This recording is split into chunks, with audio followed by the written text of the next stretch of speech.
2장 1절 2절이 아니고 지난주 거예요. 그런데 아마 이 컴퓨터 작업을 하시다가 문경환 형제님이 어제가 휴일이다 보니까 여러 가지 이 일들 하시다 와서 갑자기 이제 이거를 하시고 하다가 아마 지난주 거 그대로 놓아두신 것 같아요. 그래서 오늘 본문은 계시록 1장 10절에서 20절까지입니다. 계시록 1장 10절에서 20절까지 말씀.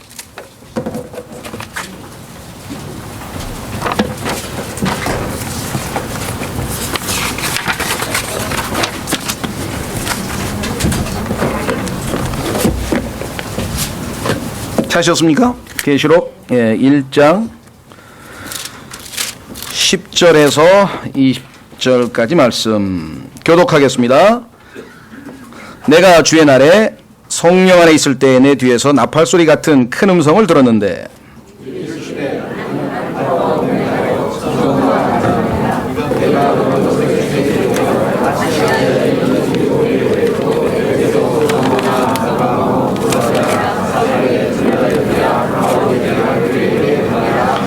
내가 돌아서서 나와 말씀하신 그 음성을 알아보려 하니라. 돌아설 때 내가 7 금 등잔대를 보았는데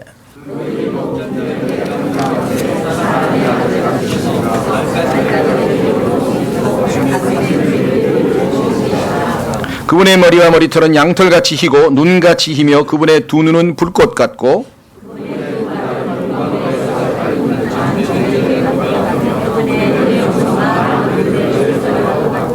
그분의 오른손에는 7 별이 있으며 그분의 입에서는 양날 달린 날카로운 검이 나오고 그분의 용모는 해가 세차게 빛나는 것 같더라.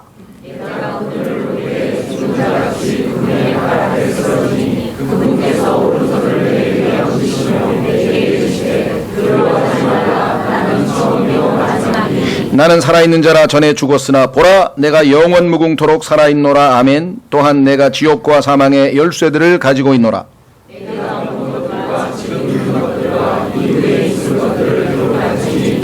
곧 내가 본 내 오른손에 있는 7 별과 7 금 등잔대의 신비라. 7 별은 7 교회의 천사들이요 내가 본 7 등잔대는 7 교회니라. 아멘. 잠깐 기도하겠습니다. 실로 긍휼이 풍성하시고 사랑과 은혜가 많으신 신실하신 아버지, 오늘도 일주 시작되는 첫째 날에 저희를 세상과 구분해서 거룩한 회중으로 부르심을 감사합니다. 우리의 자격이 있어서가 아니라 주 예수 그리스도의 보배로운 피의 공로를 힘입어 은혜의 왕좌 앞에 담대히 나왔습니다. 약속하신 대로 긍휼을 베푸시고 필요한 때 필요한 은혜를 베풀어 주시기를 간구합니다. 들려주시는 말씀을 귀를 기울이되 주님 약속하신 대로 모든 진리 가운데로 성령님께서 인도해 주시기 원합니다. 또 부족한 자를 택하시고 주께서 택하신 자를 능하게 하셔서 말씀의 사역에 임하게 하셨으니 주님의 도우심으로 지혜와 명철을 주시고 주님의 영으로 충만하게 채우셔서 말씀 사역을 통해 아버지께서 존귀와 영광과 기쁨을 얻으시고 우리 모두에게는 큰 유익과 복이 되도록 역사해 주십시오. 무엇보다도 참석치 못한 모든 지체들을 주님께 의탁드립니다. 이 집회를 통해서 홀로 영광 받으시기를 다시 한번 간구드리옵고 우리 주 예수 그리스도 이름으로 기도하옵나이다. 아멘.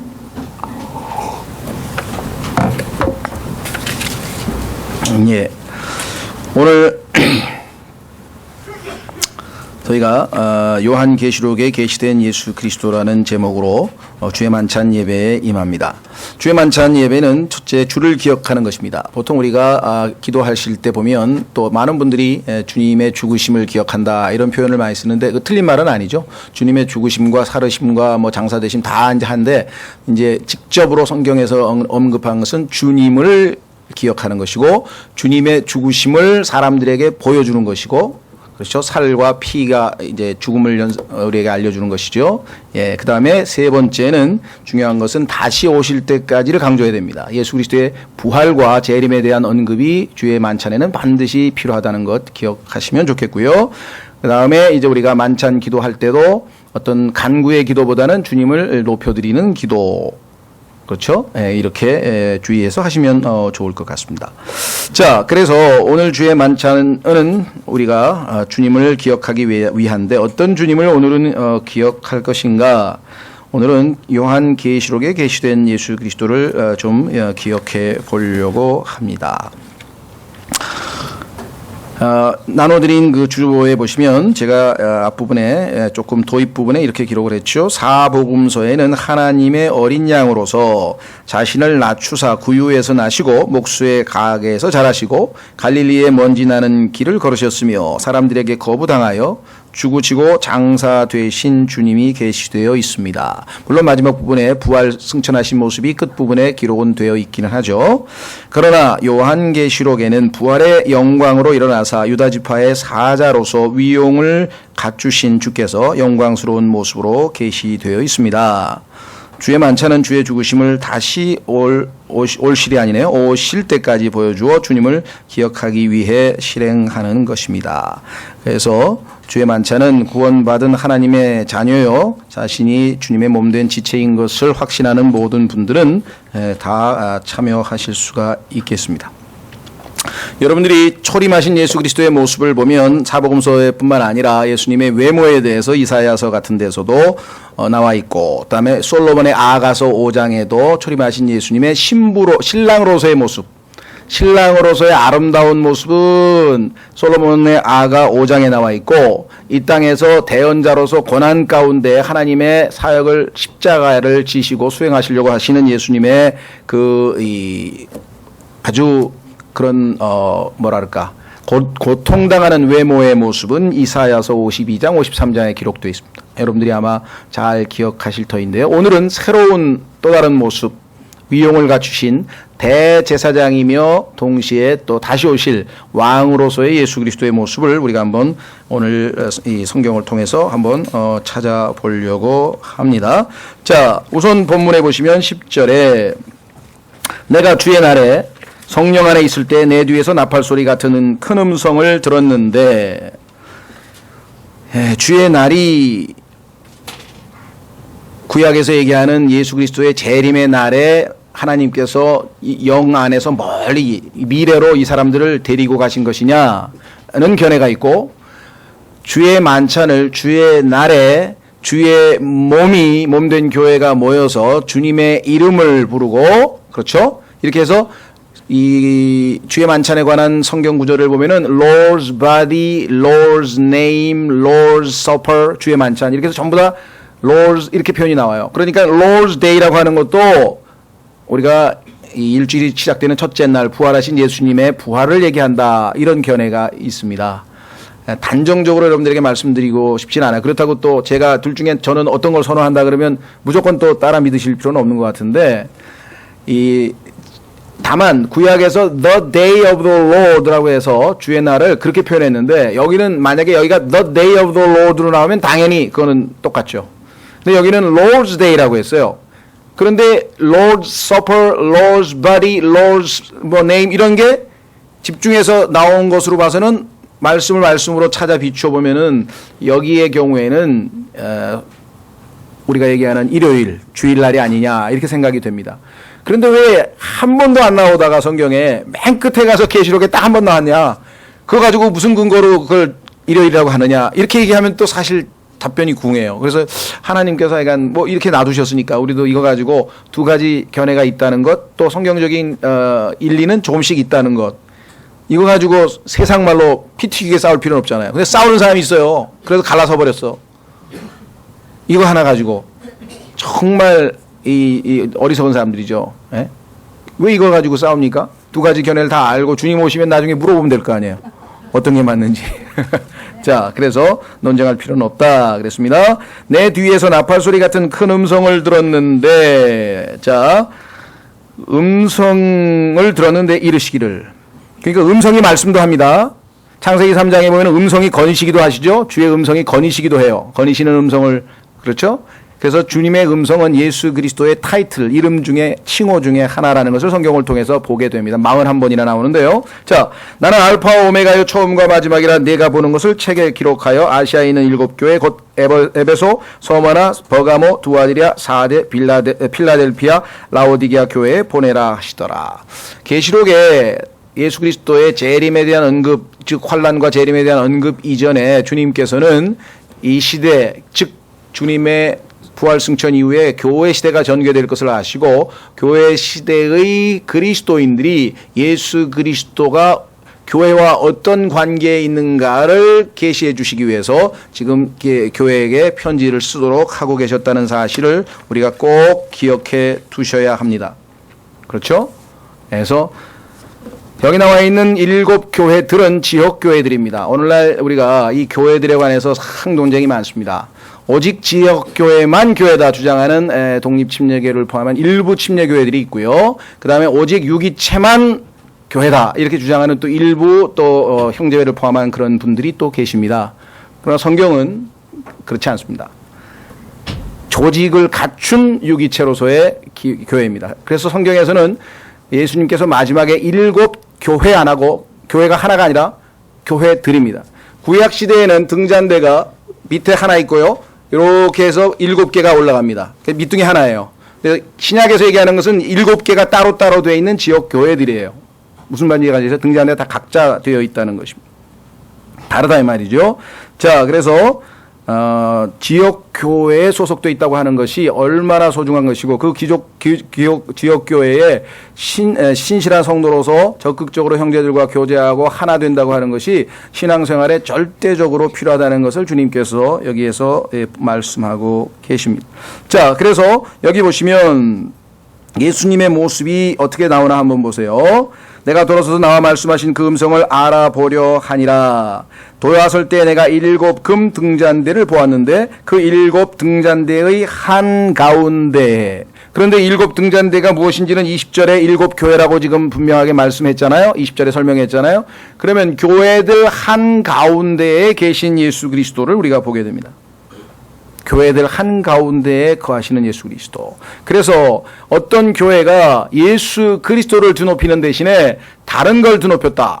우리 교회 하면서 교회를 드높인다든가, 우리 목사를 드높인다든가, 아니면 그 교회가 자랑하는 우리는 전도가 예를 들면 초점은 예수 그리스도가 되어야만 그 지역교회는 정상적인 그리스도인 지역교회다. 그래서 사람의 아들 같으신 분께서 발까지 내려온 옷을 입고 가슴에 금띠를 두르고 계시더라. 그래서 이제 드디어 예수 그리스도의 모습이 10가지가 여기에서 하나 둘씩 이제 전개되는 것을 보게 됩니다. 그렇죠? 자, 그러면 첫 번째는 우리가 나눠드린 그 주보에 보니까 7 등잔대 한가운데 계심. 금방 봤죠? 자, 예수님께서 마태복음 5장에서 제자들을 향해서 너희는 세상의 빛이라 이렇게 말씀하셨죠? 너희는 세상의 빛이라. 예수님은 그 빛을 비추시게 하는 분이시죠. 그렇죠? 그래서 성경에 보면 우리 보고 스스로 빛을 비추라 이렇게 한 게 아니라 비추도록 허락하라 이런 식으로 표현이 됐어요. 이 영어로 하면 let라는 단어가 들어가 있는데 let your light shineth 이렇게 돼 있다. 그러니까 우리가 스스로 빛을 생산해내는 게 아니에요. 빛이 예수 그리스도로부터 우리에게, 그죠? 성경으로 치면 예수님은 태양이시고 우리는 달입니다. 교회는 태양의 빛을 받아서 우리가 단지 반사하도록 허락만 하면은 빛을 비추시는 분은 그분께서 하시는 거죠. 예. 자, 확인해 보겠습니다. 주님께서 교회와의 관계에서 기대하고 계신 모습은 마태복음 5장. 그 교회가 과연 빛을 비추고 있는 교회냐 아니냐 이게 중요한 것이겠죠. 마태복음 5장. 마태복음 5장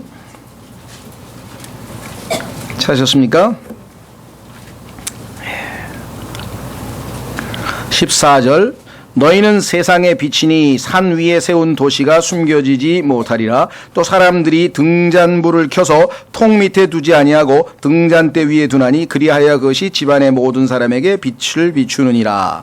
이때 통이라고 하는 것은 여러분 쌀 대박을 얘기해. 우리로 치면 쌀 살 때 옛날식으로, 요즘은 그렇게 안 하지만 쌀 대박 있죠? 쌀 푸는 그 대박을 얘기합니다. 장사할 때 쓰이는 도구예요. 그러니까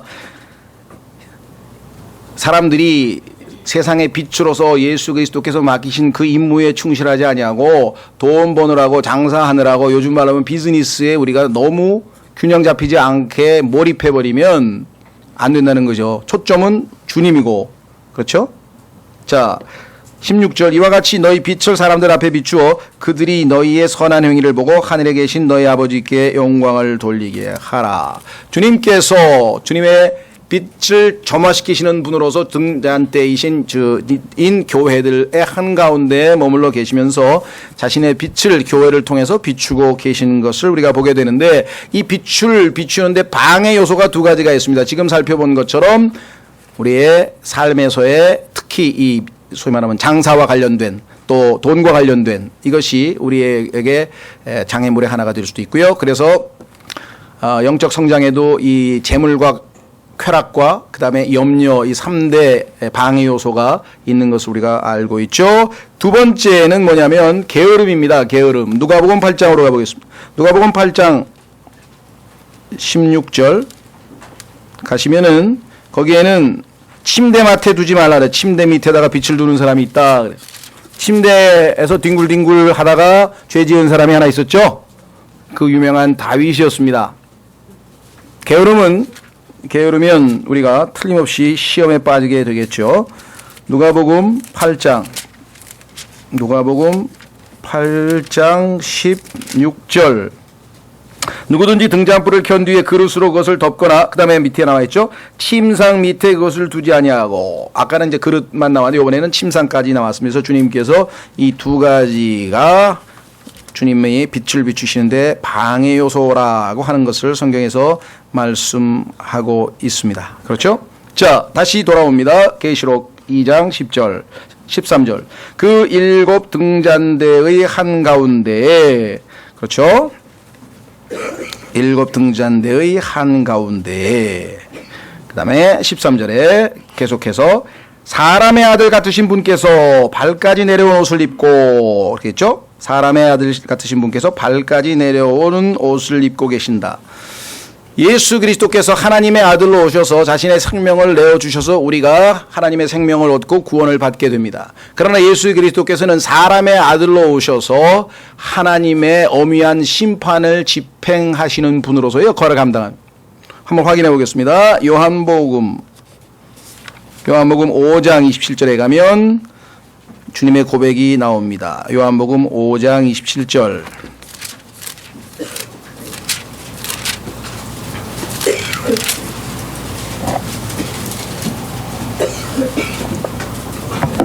하나님의 아들이신 예수님은 생명을 내어주셔서 우리로 하나님의 아들을 삼으신 반면, 또 한쪽의 다른 측면에서는 사람의 아들이신 예수 그리스도께서는 27절 그가 사람의 아들이므로 그에게 또한 심판을 집행할 권위를 주셨느니라.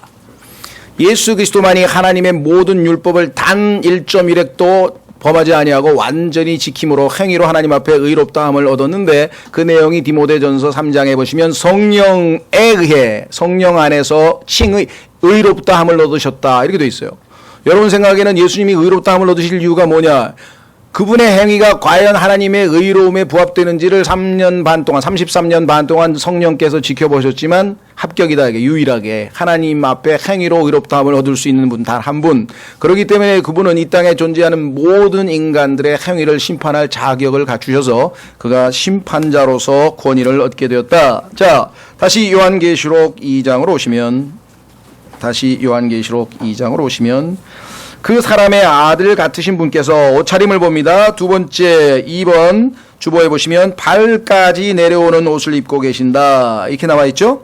발까지 내려오는 옷을 입고 긴 옷을 입고 계신데, 긴 옷은 성경에서뿐만 아니라 이 세상 사람들에게도 항상 권위와, 그렇죠, 위엄을 나타내는 것입니다. 로마 카톨릭 신부들이 그래서 긴 옷을 입고 다니라 그러죠. 엉터리이지만 그래도 자신들은 외모라도 그렇게 하고 싶어서. 세상 사람들도 이 판사들이 재판을 올 때 긴 옷을 입고 나타납니다. 그렇죠? 그래서 이 긴 옷이라고 하는 것은 항상 그와 같은 뉘앙스를 가지고 특히 구약에 있어서의 제사장들의 복장이기도 하죠. 그렇죠? 예. 자, 이사야서 6장 1절로 가시면 하나님께서도 온 세상을 심판하시는 분이시기 때문에 긴 옷자락을 들이우고 계시는 모습이 이사야서 6장 1절에 나옵니다.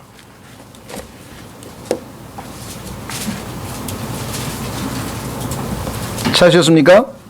예, 이사야서 6장 1절에 보시면 우시야 왕이 죽던 해 또한 내가 보니 주께서 높이 들린 왕좌에 앉으셨는데 그분의 옷자락은 성전에 가득하고 이렇게 표현이 나와 있죠. 예. 자, 그래서 그분은 이제 재판관, 심판주로서 옷을 입고 있어요. 하나님께서 성경에서 예수 그리스도를 이 땅에서 재판한, 하나님이 온 땅을 심판하실 때 그 최종 그 재판장으로 임명하셨다는 성경 구절이 성경에 나옵니다. 한번 확인해 보겠습니다. 그것도 사도행전 몇 군데 있지만 그 중에서 아마 17장이 제일 좋을 것 같아요. 17장.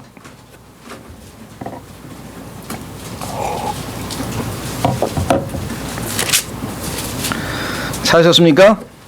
사도행전 17장 31절. 사도행전 17장 31절.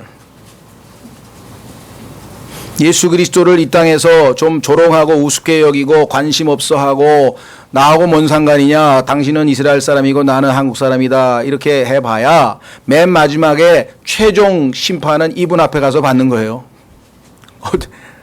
이 땅에서 예수 그리스도를 믿고 죄에 대한 심판을 그분을 통해서 받은 자들은 더 이상 그분 앞에서 죄인으로서 심판받을 필요가 없겠지만, 그렇지 않은 사람들은 나와 있습니다. 사도행전 17장 31절, 이는 그분께서, 하나님의 아버지께서 한 날을 정하사, 심판날이 있습니다. D-Day. 그날에 자신이 정하신 그 사람을 통하여, 하나님의 아들 아니고 사람의 아들이신 예수님이 심판이기 때문에 여기 사람이라 그랬어요. 그 사람을 통하여 세상을 의로 심판하실 터이기 때문이라. 예수 그리스도와 비교해서 조금이라도 모자른 삶을 산 사람은 다 심판을 받는 거예요. 그러니까 예수님하고 똑같은 수준의 100%의 균형 잡힌 삶을 살지 않은 사람은 심판의 대상이 되는 거예요. 그러니까 그럴 자신이 없으면 예수님을 받아들이라, 이게 하나님의 선물인 예수님을 하나님의 의로 받아들이라 그랬는데, 안 받아들이고 예수님처럼 살 자신이 있다 그러면 어쩔 도리가 없는 거겠죠. 그분께서 그 사람을 죽은 자들로부터 살리심으로써, 왜? 100% 의롭기 때문에 하나님이 살리셨습니다. 모든 사람들에게 그 일에 대한 확신을 주셨느니라. 죽었다가 다시 살아나신 그 유일하신 그분이 하나님이 정하신 심판주요, 그분의 의의 수준에 도달하지 못하는 자들은 다 심판이 대상이 될 것이다 라고 성경은 분명하게 말씀을 했습니다.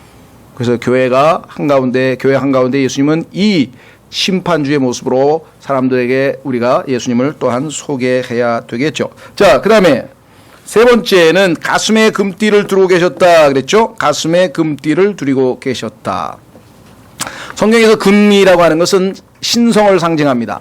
두 번째, 왕권을 상징합니다. 그래서 솔로몬의 왕으로서의 이 권위를 나타낼 때 이 금과 직접적인 연관이 있다는 것을 성경에서 우리가 쭉 찾아볼 수 있죠. 그래서 그분이 이 띠를 띠셨는데 금띠예요. 왕권과 그 다음에 신성한 그러한 것을 갖추고 계시고, 그 다음에 이사야서 11장에 찾아보면은 뭐라고 되어 있는 거 아니? 의의 띠라고 되어 있어요. 의의 띠. 확인해 보겠습니다. 이사야서 11장.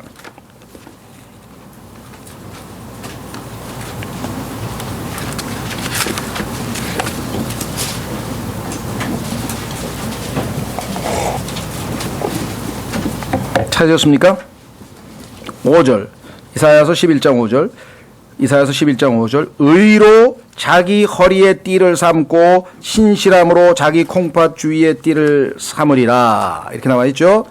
자, 그래서 이제 의로우신 심판관으로서의 예수 그리스도의 모습이 계속해서 펼쳐집니다.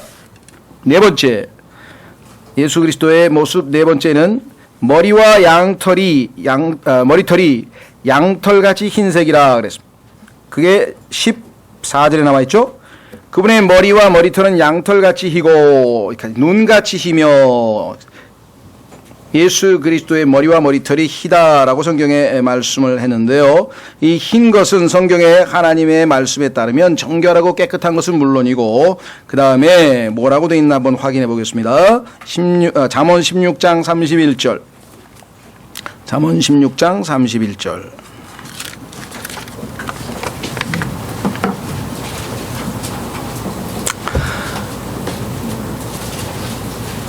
예수 그리스도는 영원부터 계신 분이다. 그렇죠? 오래된. 그렇죠? 희다라고 하는 것은 짧은 연륜이 아니죠. 오래됐다고 하는 영원성을 상징하는 것이고, 그 다음에 두 번째는 의의 상징입니다. 확인해 보겠습니다. 잠언 16장 31절. 잠언 16장 31절. 흰 머리를 의의 길에서 얻으면 그것은 영광의 관이 되느니라.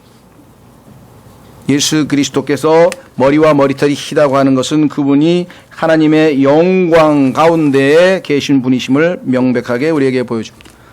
그러니까 그분 앞에 서면 왜 지금 요한이 이제 쓰러져 엎드렸는지, 아까 우리가 쓰러져 버렸다 그랬죠? 그걸 보는 순간에 이 예수 그리스도를 보고 쓰러지지 않을 죄인은 아무도 없어요. 이 거룩하고 이 의롭고 이 엄위하고 이 장엄한 이분 앞에 욥기 표현을 들면 두려운 위엄이 계시다 그랬어요. Terrible majesty. 그런 분 앞에 이 예수님을 보는 순간에 그 어떤 죄인이 쓰러지지 않을 수가 있겠는가. 그렇죠? 자, 그 다음에 다섯 번째는 뭐냐. 두 눈이 불꽃 같다 그랬습니다. 두 눈이 불꽃 같다. 벌써 우리가 상식적으로 봤을 때 무섭겠다. 그렇죠? 그 다음에 속일 수가 없어. 그분 앞에는 모든 것이 벌거벗은 것처럼 다 드러나게 돼 있어요. 숨길 수가 없어요. 아무리 숨기려고 저 밑바닥 무의식 속에다가 꽉꽉 눌러가지고 자기도 생각 안 나게 묻어놔도 그분 앞에 가서는 다 드러나게 돼요. 다 모조리 다 드러나게 돼 있습니다. 그렇죠? 그래서 지금 있는 그대로 나와서 죄사함을 받고, 그렇죠, 훨씬 더 그것이 현명한 처사라고 할 수 있겠죠. 자, 그래서 아가서 5장으로 가보면 신랑으로서의 예수 그리스도, 여러분과 저는 신부이기 때문에 신랑으로서의 예수 그리스도의 모습은 이렇게 두려운 모습이 아닙니다. 한 가지 측면 보시면 안 돼요. 예수님 무서워 하지 마시고, 신부가 된 사람들은 신랑으로서의 예수 그리스도의 모습이 나와 있어요. 솔로몬의 아가서로 가보겠습니다. 솔로몬의 아가서 찾아보시면 5장.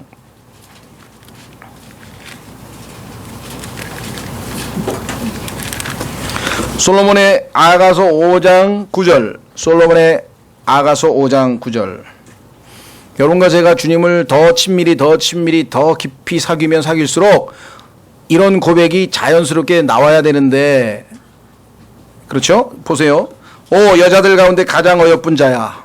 여러분과 제가 예수 그리스도의 신부로서 누가 보든지 가장 어여쁜 자입니까? 여기서 얘기하는 것은 외모를 얘기하는 게 아니겠죠, 당연히. 우리의 도덕적 아름다움, 영적인 아름다움을 얘기할 터인데, 과연 이렇게 아름다우냐? 너의 사랑하는 이가 다른 사람의 사랑하는 자보다 나은 것이 무엇이냐? 너의 사랑하는 이가 다른 사람의 사랑하는 자보다 나은 것이 무엇이기에 내가 우리에게 이같이 당부하느냐? 너희 예수 그리스도가 내가 섬기는 신들보다 나은 게 무엇냐라고 했을 때, 여러분과 제가 자랑스럽게 그분께 사람들에게 소개할 수 있는 게 뭐가 있냐 이거죠. 세상 말로 레퍼토리가 너무 적어. 예수님에 대해서 소개하는데 몇 분 소개하다 끝나버리면 얼마나 우리가 수치스럽냐 이게. 창세기부터 계시록까지, 창세기에서부터 계시록까지 성경에는 누구를 계시하고 있다 그랬습니까? 예수님께서 성경은 나에 대하여 말하고 있다. 그러면 창세기부터 계시록까지 예수 그리스도를 다 뒤져서 적어도 우리가 배운 예수 그리스도의 이름과 타이틀 100개 정도는 돼야 되는데 1000개까지도 요구 안 하고 100개. 예수님에 대해서, 예수님의 한 가지 측면, 예수님이 예를 들면 심판주로서의 예수님, 그러면 그거 하나에 대해서 5분씩만 하면 100개면 500분은 설명해 줄 거 아니에요, 사람들한테. 그렇죠? 그리고도 사실은 안 끝나죠. 소개해도. 자, 이분은 물어봤어요. 그랬더니 아주 지혜롭게 짧게 답변했네요. 10절. 나의 사랑하는 이는 희고도 불구스레하니 만명 가운데 가장 뛰어나시노도다. 그분의 머리는 가장 좋은 정금 같으며 그분의 머리채는 숱이 많고 까마귀같이 검도다. 아니 가만있어 봐. 조금 전에 희다 그랬는데 한 가지 측면만 알면 안 된다 그랬잖아요. 그렇죠? 나이 드시고 하얀 거는 영원하고 순결하고 의로우긴 한데 늙은 분들의 경우에는 또 힘에 있어서는 약하잖아요. 근데 머리가 검은색이라는 것은 파워풀한 걸 나타내는 거죠. 그렇죠? 자, 12절이 바로 그렇습니다. 그분의 눈은 지금처럼 불꽃같이 타오르는 눈이 아니라 물 많은 강가에 사는 비둘기의 눈 같아서 젖으로 씻은 것 같고 알맞게 박혔도다. 그러니까 우리가 주님을 똑바로 쳐다볼 수 있고 그분의 다정스러운 눈빛을 가운데 우리가 사랑스럽게 안길 수도 있는 거지. 불꽃 같은 눈동자로만 바라보시면 어디 두려워서 벌벌 떠는 거죠. 그렇죠? 그러나 때로는 주님께서 주님의 몸된 교회에서 지역교회들 안에서 우리의 그런 죄악된 모습들을 철저하게 파헤치는 경우도 있습니다. 그것은 나중에 보면 이제 말씀으로 하시는데요. 말씀의 거울을 통해서 하나님의 말씀을 선포하고 듣고 공부하다 보면 자기의 속에 숨겨진 죄를 다 들춰내시는 역사도 하시죠. 자, 그래서 우리는 계시록에 계시되어 있는 예수 그리스도의 눈빛은 이러하다라고 하는 것을 살펴봤고, 여섯 번째는 발이 정죄된 놋 같다 그랬어요. 재련소 아시죠? 예, 재련한 놋 같다. 그러니까 아주 그냥 성경에서 놋 하면 이미 공부를 어느 정도 하신 분들은 놋이라고 하는 성경 구절을 쭉 찾으면 다 심판과 연관이 되어 있습니다.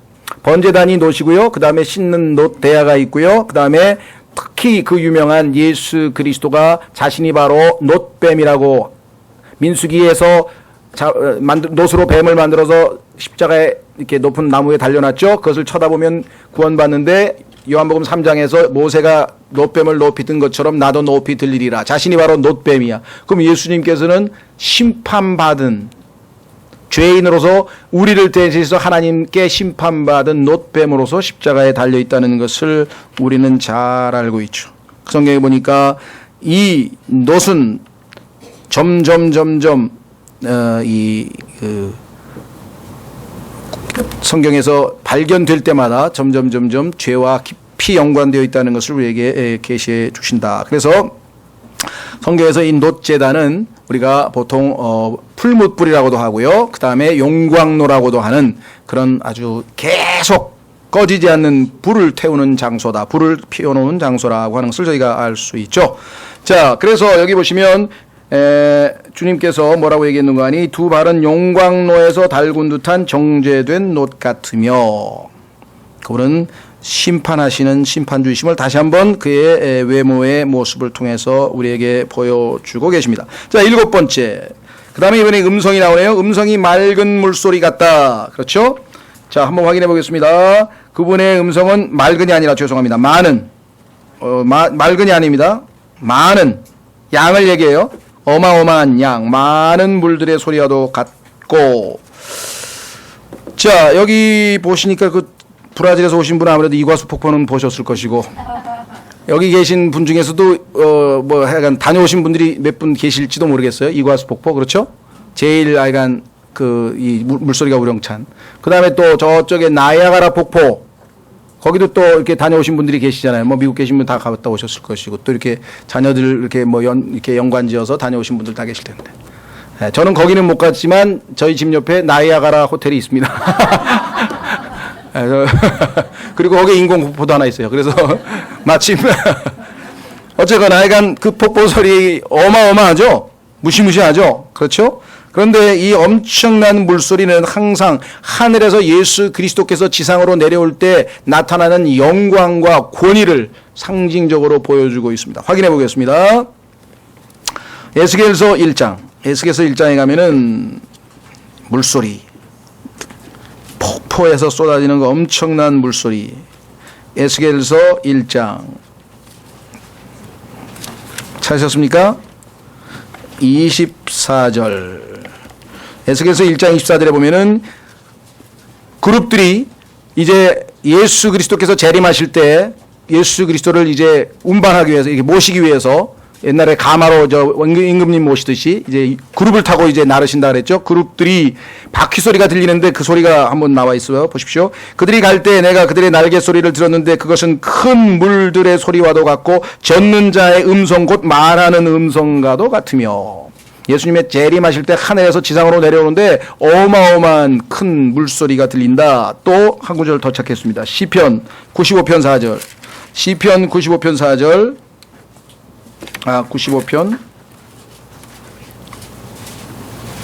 93편 죄송합니다. 93편 4절. 시편 93편 4절 높이 계신 주께서는 많은 물들의 소리보다 강하시며 참으로 바다의 강한 파도들보다 강하시나이다.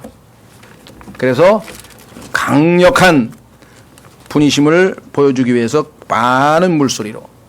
자, 이쯤 오면 이야 정말 성경에도 비유법이 대단하다 느끼시겠죠? 네. 이 세상에 뭐 문학을 하는 사람들이 얼마나 멋진 비유법을 쓰는지 모르지만요, 하나님께서는 상당히 아주 자주 비유법을 많이 쓰시는데, 뭐와 같다, 뭐뭐 이렇게 얘기하는데, 성경에서 뭐뭐 같다, 뭐뭐처럼, 영어로는 like나 as라고 하는 이 두 단어를 잘 밑줄을 치면 어마어마하게 많은 걸 배울 수 있어요. 그렇게 쉽게 설명을 해주시 예수님은 자신을. 그렇죠? 그래야 가장 알아듣기 쉬운 교육 방법, 그것이 바로 이 비유법입니다. 그렇죠? 예. 자, 그래서 여기 보시면 드디어 우리는 어디까지 왔냐면 7번째까지 왔잖아요. 그렇죠? 예, 이제 8번째로 갑니다. 8번째로 가면 오른손에 7별이 있다 그랬대요. 오른손에 7별. 예. 그런데 7별은 뭐냐? 20절에 가니까 7천사야. 그러니까 어떤 분들은 7천사라니까 천사를 또 안 믿어. 그래가지고 아마 이거는 목사들을 얘기하는가 보다 하고 또 뭐 목사로 해석하는 사람도 있어. 성경에서 하나님께서 천사하고 목사도 구분을 못 해가지고 천사를 갖다 목사로 마음대로 해석할 권리를 인간에게 주셨을까요? 아니죠. 창세기부터 계속해서 천사는 천사지. 다시 말하면 천사는 하나님을 섬기는 영입니다. 하나님만 섬기는 게 아니라 우리 구원의 상속자인 우리를 섬기는 영이다 라고 성경에 히브리서 써 있잖아요. 그러니까 여러분들은 알게 모르게 천사로부터 섬김을 받는 사람 많아요. 물론 죽어서 하늘나라 갈 때도 천사가 데리고 가겠죠. 누가복음 16장에 아브라함 품으로 나사로가 갈 때에도 그렇게 천사가 데리고 갔는데, 그것뿐만 아니라 분명히 사고가 날 순간에 사고가 안 났다, 그런 케이스를 경험한 분들은 아마 천사가 어떻게 했는지도 몰라요. 나중에 물어봐야 되겠지만 어쨌거나 하여간 우리를 섬기기 위해서 이 천사들이 있는데, 보이지 않는 이 영적 군대마저도 완전히 장악하고 계신 분이세요. 그 손 위에 딱 7천사들을 쥐고, 그렇죠? 전권을 영적, 육적, 눈에 보이는 세계, 눈에 보이지 않는 세계, 바닷속에 있는 모든 것들을 완전히 장악하고 계신 분이심을 이 말씀을 통해서 우리가 확인해 볼 수가 있습니다. 영적 세계도 그분의 통치하에 있다, 통제하에 있다는 뜻이겠죠. 자, 9번째. 입에서 양날 달린 달인? 양날 달인. 달린입니다. 제가 어제 같이 있었으면 교회를 한번 보고 하는데, 어제 제가 이 문 형제님 드리고 그냥 일이 있어서 얼로 가버렸어요. 그러니까 혼자서 교회를 보지 않고 하다 보니까 이렇게. 자, 양날 달린 날카로운 칼이 나왔다 그랬죠? 우리 성경에는 검이라고 한문으로 썼네요. 검. 자, 여러분도 아시다시피 양날 달린 날카로운 칼, 벌써 딱 그러면 어디서 많이 봤는데, 어디서 보셨습니까? 히브리서 4장 12절에서 하나님의 말씀은 양날 달린 칼처럼 이렇게 표현이 나오잖아요. 비유법으로. 그렇죠? 딱 듣는 순간에 그러면 이게 하나님의 말씀과 연관이 있겠구나 라고 여러분들이 연관해서 확인해 볼 수가 있겠죠. 자, 확인해 보겠습니다. 우선 두 군데, 이사야서 11장 4절에 보시면 예수님의 입에서 나오는 그 무엇이 있어요. 자, 이사야서 11장 4절. 이사야서 11장 4절. 오직 가난한 자들을 위해 의로 재판하고 땅에 온유한 자를 위해 공평으로 꾸짖으며 자기 입의 막대기로 땅을 치고. 자기 입의 막대기라 그랬어요. 또 지금은 입에 칼이라 그랬어요. 그런데 사실은 그것이 예수 그리스도의 말씀이었어요. 그러니까 예수 그리스도의 말씀이 때로는 막대기 역할을 하고 때로는 칼의 역할을 하고, 막대기는 심판보다는 징계용입니다. 매를 때려서 회복시키기 위한 것이고, 그 회복이 안 된 사람들은 이제 칼에 의해서 심판을 받는 것이겠죠. 따라서 징계와 심판과 관련된 말씀임을 우리가 알 수 있는데요. 자, 히브리서 4장으로 가서 이 하나님의 말씀을 확인해 보겠습니다.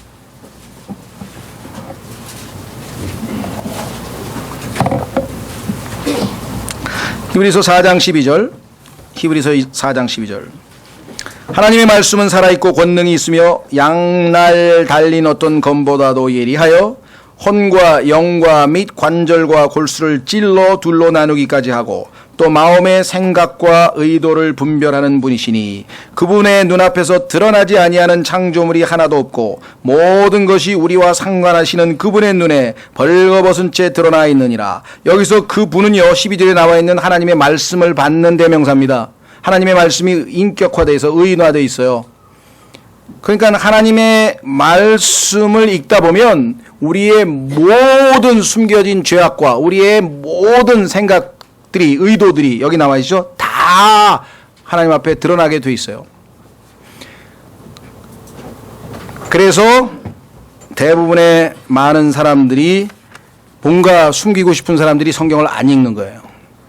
성경은 읽으면 요즘 TV에 불편한 진실 이런 게 있다면서요. 불편한 진실이 자꾸 나타나. 자기가 숨겨놨던 죄. 이것만은 하고 딱 감춰놨던 게 딱 드러나 버려요.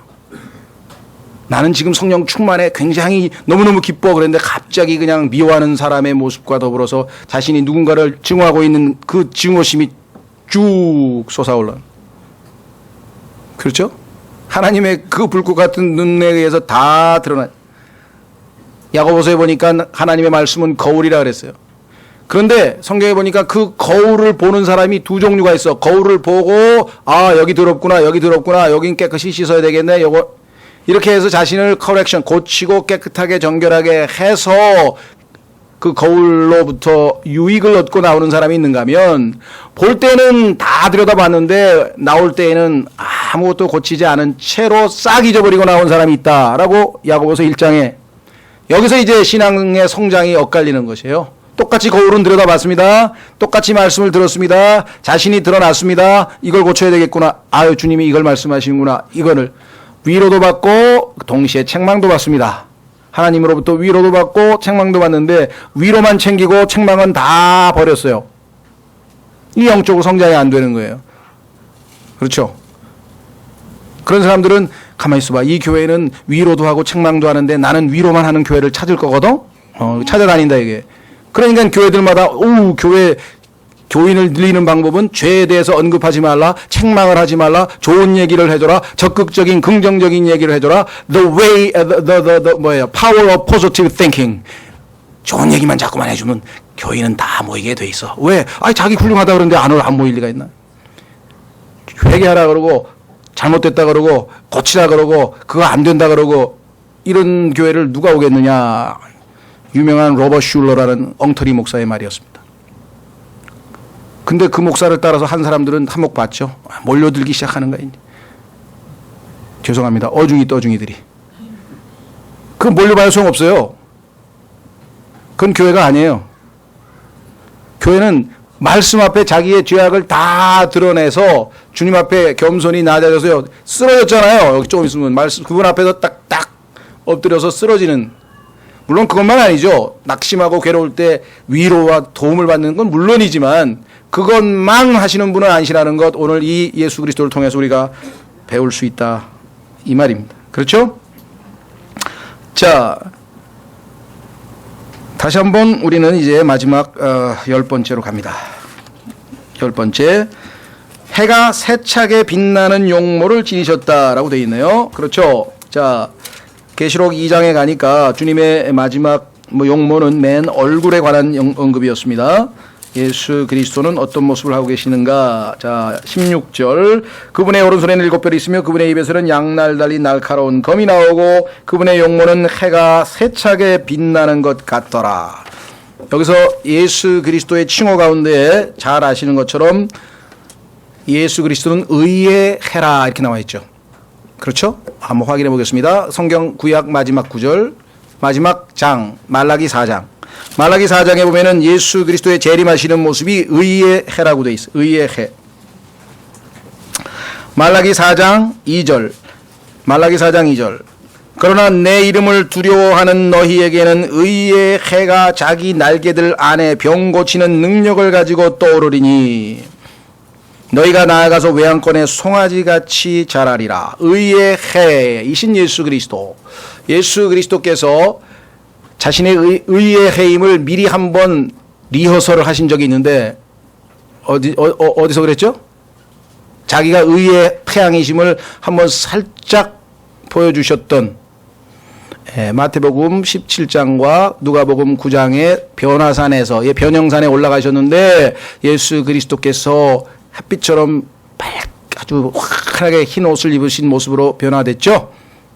시편에도 보면은 예수 그리스도는 의의 태양이고 해고 그 해이신 예수님을 신랑에다가 비유한 모습이 시편 19편에 나옵니다. 성경에서 예수 그리스도의 재림은 해가 떠오르는 것으로 수없이 많이 나옵니다. 십자가에서 예수님이 죽으신 것은 지는 해입니다. 그래서 성경에 보니까요, 하나님께서 세상 사람들에게 하루도 안 빼고 예수님의 죽으심과 재림, 예수님의 초림과 재림, 십자가의 죽으심과 예수님의 부활을 태양이 뜨고 지는 것으로 하루도 안 빼고 증언하셨다고 성경에 기록해놨어요. 태양이 뜰 때, 예수님이 오시는구나. 태양이 질 때 뻘겋게 핏빛으로 물들면서 십자가에서 죽는, 그것이 하나님께서 사람들에게 예수 그리스도를 알리는 표시였다고 성경에 써 있다니까요. 시편 19편에. 자, 다시 이제 마무리를 짓습니다. 1장 16절 말씀드린 것처럼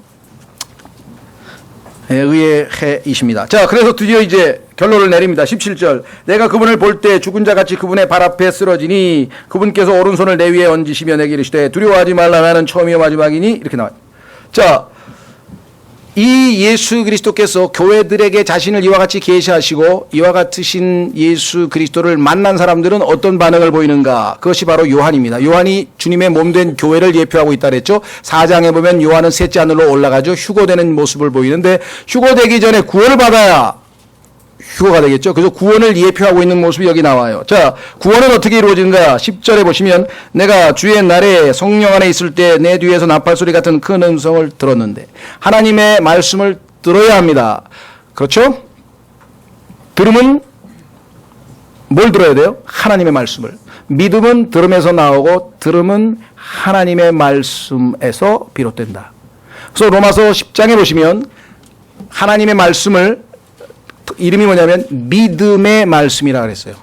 하나님의 말씀은 그냥 말씀이 아니고 믿음의 말씀이야. 그 무슨 소리냐? 하나님의 말씀을 내가 받아들이면 그 말씀은 나에게 믿음을 내 안에서 생산해낸다 이 말이에요. 무슨 말인지 아시겠어요? 하나님의 말씀을 열린 마음으로 받아들이겠습니다. 말씀을 believe 믿겠습니다 하는 순간에 faith 믿음이라고 하는 하나님의 선물이 내 안에서 생겨나는 그러한 생명의 말씀이다 이 말이에요.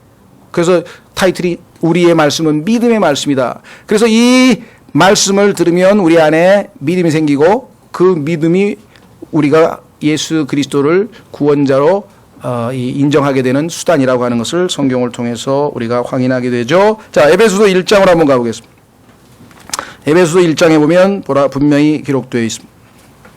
반드시 말씀을 듣고 그 다음에 믿어야 돼요. 순서가. 하나님의 말씀을 듣고 그 다음에 믿어야 돼요. 에베소서 1장 13절 너희도 진리의 말씀 곧 너희의 구원의 복음을 들은 뒤에,